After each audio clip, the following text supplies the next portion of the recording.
Hey guys, I want to welcome you to the weekly Wednesday for the Financial Freedom newsletter, where every week, every Wednesday, we delve into something inspirational, motivational, something excerpt taken from the Financial Freedom weekly newsletter. Wherever you are, if you're listening on Spotify, on iTunes, Google, be sure to click the like, subscribe, share, comment. And without ado, let's get into the show. Hey guys, welcome to this week's podcast episode for the Financial Freedom Podcast. I'm your host, Dr. Christopher Liu. And today we're going to be talking all about B2B marketing and sales. And with that, I have a special guest, Ed Forteau. He's a client acquisition architect and framing the future of sales and marketing success.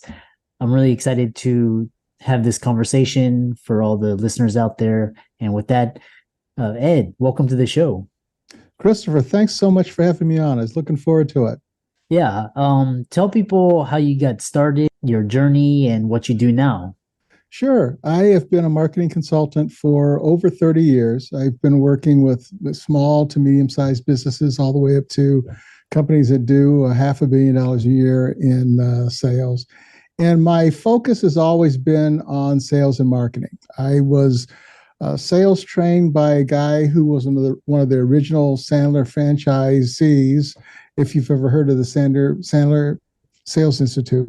Really sharp guy. I worked with him for 3 years, and then I did sales training for 12 years after that. And I absolutely loved it. I'm a big proponent of persuasion.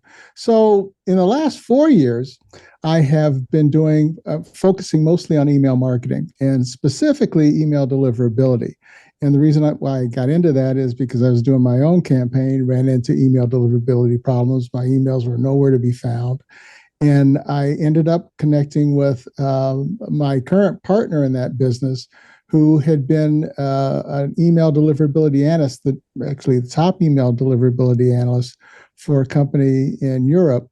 And he taught me a lot about why emails go into spam. We ended up working together. So that's a big part of what we do. From that, I would talk to clients and we would identify problems in their marketing process, and we would fix those also. So everything kind of went full circle. I'm back into doing what I really enjoy the most, doing sales and marketing stuff. Yeah, interesting. And so one thing that we were talking backstage is, a lot of businesses and a lot of businesses, they focus on B2C, but you focus on B2B. And, talk a little bit about, boosting B2B success and how you approach it compared to B2C. Sure. Well, in B2B, the rules are a bit different. And so what we find is that a lot of companies that have been doing a lot of advertising to get B2B clients, advertising costs are going up. So they're starting to move towards cold email. Cold email has been around for quite a while. I was doing cold email before it was even called that, back in 1998. It since has changed quite a bit. And so they'll come to us wanting to do cold email campaigns. And one of the biggest problems with cold email is email deliverability. It's just the nature of the beast. You're sending a lot of emails to people who haven't requested them. So some will get marked as spam, and then eventually a lot of your emails get marked as spam and you kind of shut down. So a lot of people would come to us saying, could you help us fix our email problems, or could you help us get set up so we don't run into email problems? So we would fix those problems for them. And what would end up happening would be they would not, the emails would get in the primary inbox, but the sales weren't increasing. And the interesting thing about email deliverability is you fix the problem, which is what I really love about it. You see the problem, you fix the problem, and immediately you get a result. So like emails are going into spam, we fix it, emails are going into the primary inbox. Just as simple as that. What we found is that every business has like several things that might go wrong. And email deliverability was just one of them. And so we'd fix that. And then in some cases, if that was the only thing that was wrong, we'd see an immediate increase in sales. I have a case study up on my LinkedIn page where one client, and it's not unusual, had an increase of a 674% increase in sales because we fixed that one thing. So what we ended up doing, seeing if there were other little things that could be fixed in the process. And we found plenty. Like a lot of people do the big things right, but it's the little things that they miss that cause it's the difference between success and failure. And so we help them fix those little things. Yeah, I love that. Uncovering the hidden pitfalls of client acquisition. Kind of explain people about this concept. Sure. And I can talk again, going back to like email and even advertising. So let's take a typical situation where a business owner or a salesperson from a B2B company is reaching out to someone. We'll use LinkedIn as a good example, but this also happens in email. So the first message that I may have to you after I've connected with you on LinkedIn, what might be, I do this, and would you like to book 15 minutes to talk about it? Like, oh, wait a second, I don't know who you are. Why would I book 15 minutes to meet with you? Especially, why would I book 15 minutes to subject myself to a sales presentation, which is obviously what you want to put me through? But people see that and they think, well, that's the way we sell in B2B. Like, no, it's absolutely not the way we sell in B2B. I don't know if you're old enough to remember the Kirby salespeople that used to go door to door, knock on your door and sell the Kirby vacuums. Have you ever, maybe you never experienced it before, and I may be dating myself by talking about Kirby vacuum cleaners. Have you ever had a Kirby vacuum cleaner salesperson knock on your door? Was that the one where they go and then they pretend like they do like a room and then they try to get you to like sign up for their vacuum cleaner or their service or something? Was that the one? Very similar to that. So people, they would come in a neighborhood in one car. There might be 3 or 4 of them, and they would go knock on doors and they say, "Hey, we'd like to clean your carpets or vacuum your carpets." And so if they got somebody to say yes, then they would all get together. You'd see like 3 or 4 of them. They'd grab the vacuum. They'd come into your house. They'd start vacuuming. And then they'd show you the dirt and filth that was in your carpet that your vacuum cleaner missed. So it was a pretty good presentation. You would think, wow, my vacuum cleaner missed all that dirt. Psychologically, though, there's a problem with that. You just told the homeowner they're a terrible house cleaner because they missed all this dirt. How could you miss all this filth? You've got children that are playing on this dirty, filthy carpet. So a lot of times there would be conflict, and the homeowner would feel insulted, even though they put on this great demonstration and they weren't interested. Maybe 1 out of 20, 1 out of 30 would go, okay, I'll buy this thing. But what happened back then was it was common and okay for somebody to knock on your door and you would let them in and they do the sales presentation. That doesn't work anymore. You just can't walk up to somebody and start pitching them. They don't like that. It's off-putting, but that's what we see people doing. And so what I tell people is that you want to approach things differently. Everything in sales, especially B2B, is based on relationships. You're not getting very far at all if you haven't built relationships and built trust. And so, yeah, I think the reason why we may be talking is because I talked about the 3-part process I follow for building trust, building relationships, and actually selling without ever having to actually sell. The other thing you talk about is embracing change and the evolution of B2B sales and marketing. Yes. Yeah. And it really is moving away from this immediate, let's get down to business. And it's more of a 3-part process. So the first step is we make friends. And that's pretty easy. It's a whole lot easier to make friends than it is to try to sell somebody. The next step is we talk shop. And then we do business. So imagine you're at a gathering somewhere at a mixer, business mixer, and you meet somebody. It's a natural thing. You introduce yourself, say, "Hi, Chris, I'm Ed. And what do you do for a living? You tell me what you do." We may start talking business. So now we're talking shop.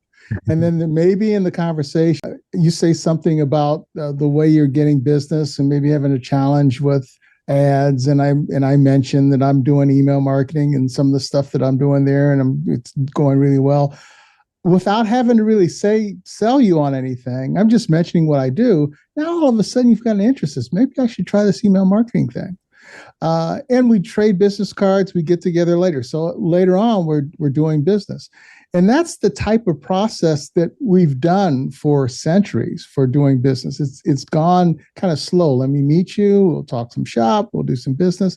And we just repeat that process now. It's going back to kind of the older way we used to do business. The only difference is we do some research ahead of time, and we determine if the person that we're talking to has an interest in what we're doing. So what I would do is I would do some research on you before I attended the event. I'd seek you out, and I know ahead of time you had an interest in email marketing. There's several ways to find out whether you had interest in it or not. And so when I met you, I already know, okay, Christopher has an interest in email marketing. I don't have to sell him. I just have to, if we're friends, we're talking shop, we're getting along, he finds out that I do email, he's interested in it. I just have to wait for him to ask me, hey, I was thinking about email marketing. Could you help me? And that's the way it goes down. Yeah. Yeah, I love that. You have so much knowledge and wisdom, and you explain it so well. One thing that we talk about is, so what, especially with AI, what role do you see AI playing in the future? That's a mixed bag. Well, I'll tell you one of the things that I do that really works well, and then I'll tell you how AI might impact it. So I have something that I call content amplification.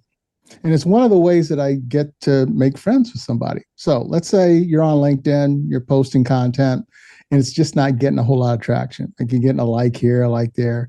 But I can see that you're putting effort into your content. And again, I've done my research. I know that you're interested in email marketing.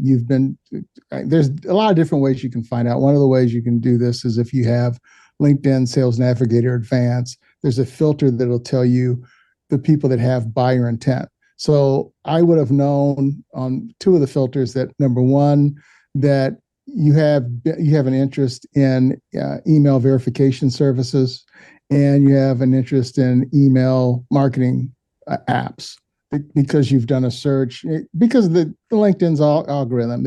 LinkedIn's owned by Microsoft. They're on 85% of computers. They know everything you're doing. So they know the searches you've done. They know what you've done on LinkedIn. They're pretty accurate at determining intent of somebody, buyer intent of somebody. So I know that going forward. So when I reach out to you, I'm saying, Christopher, I see that I comment on some of your posts. Well, then we have this like public conversation in the post. That conversation gets moved over to a DM. And then I might say something like, Christopher, you've got really good posts. I don't have any idea why you're not getting more traction. Do you know? And then you tell me, it seems like you put a lot of effort into it. Would you be open to this? Would you be open to supporting each other's content? And whenever I see your content, I'll engage on it. And whenever you see mine, you'd engage on mine. And if I made that offer to you, what would you say? I would say yes. Yeah, definitely. Yeah, most people would. Absolutely. Most people would. So what ends up happening after that is you're coming on my posts, and I've already got people that are engaging in my posts. There are value-based posts most of the time, so they're educational. I'm telling you, like things that you could do, usually involving email marketing that could help. But the thing that you're seeing is other people saying really nice things about me. Like Ed is an expert. Ed's always offering value. Ed really knows his stuff. You're going to see like 3, 4, 5, maybe 10 people saying that in almost every post that I write. You see that. I'm saying nice things about you and your show. When you comment on my post, you're not going to be influenced by all of that. You're probably going to write nice things about me. And you know that I do email marketing, and you have an interest in email marketing. We already know that. And you want to, I just have to wait until it's the right time, and you'll probably reach out to me because you want to be congruent with the nice things you're saying with me about me publicly about doing email marketing. So that's the current situation. Where AI could be a bit of a problem is that now LinkedIn is going to give people the ability to write their posts by just typing in. They're going to get a suggestion on what to write. And I've seen it. They've shown me a couple of things where you get 3 suggestions, write about these 3 things, and then you have the ability to like start the post, the first 30 words, and the AI will do the rest of the writing for you. That kind of corrupts the process because now you don't have as much time invested in that article. It wasn't your idea. Do you care whether you get engagement on that post? Maybe not. I mean, you'd like to, but you're certainly not emotionally invested in it. We are changing the way we reach out to people, but that could be a bit of a problem. AI can certainly reduce the amount of time you spend on things and make you more efficient, but it also can disconnect us a bit where we're not having that ability to make the relationships that we need to do business. Yeah. Very fascinating. How can people contact you, follow you, reach out to you? Sure. If you go to the best place to reach out to me is to go to my LinkedIn profile on LinkedIn, Ed Forteau. So it's LinkedIn-n or /n/ Ed Forteau. Reach out to me. Ask me for my content amplification guide. It's an interactive brief. It takes 6 minutes to go through. It explains the whole content amplification thing. And then if you have any questions about it, you can try it. It works extraordinarily well for developing relationships with people. It's the antithesis. Jesus, I can't get the word out right. Well, let me put it this way. It is the best way to sell that you can do without actually having to sell. Antithesis. I'm stumbling over my words. Sorry. Yeah, and let's all the audience out there, let's thank Ed for coming onto the show, having a really fascinating discussion, B2B and business, and all of his resources will be in the links and show notes. And with that, thanks so much for coming onto the podcast. Christopher, thanks for having me on.